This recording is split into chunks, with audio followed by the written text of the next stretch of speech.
চলো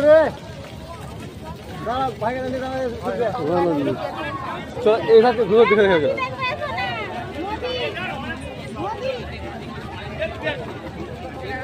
এসো এসো রোগ এসো রোগ এসো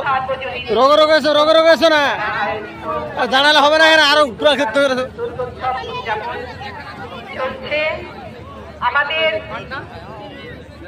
আরে আসো মায়ের মন্দির সেখানে আপনারা প্রয়াগরাজ থেকে বেনারস থেকে হয়ে একেবারে কলকাতায় চলো আসো চলো যাও চলে যেতে হবে চো গঙ্গার উৎপত্তি থেকে গঙ্গার এই যাত্রা চলো দাঁড়িয়ে হবে না দাঁড়িয়ে গেলে বাঁচতে পারবে না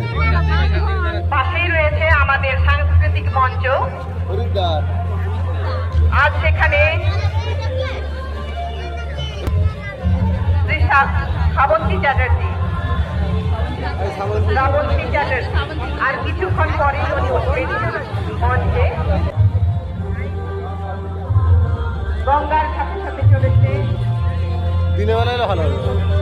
মহাদেবের মন্দির চল চল চল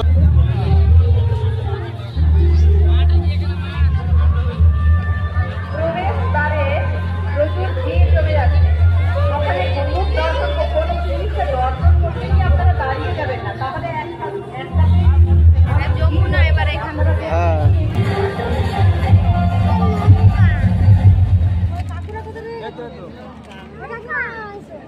পরে আছে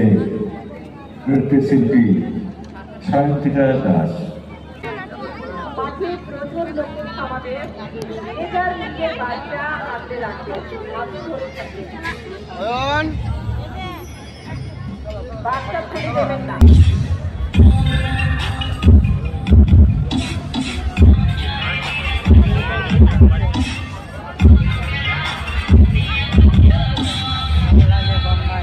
মাঠের মাঝখানে আমাদের অফিস এখানে দেখা করুন সাংস্কৃতিক মঞ্চে গঙ্গা সাগর থেকে হরিদ্বার থেকে প্রয়াগরাজ থেকে কাশী বেনারস যদি কেউ দেখতে না পাই এরকম জিনিসটি সেখানে বলো আমাদের গঙ্গা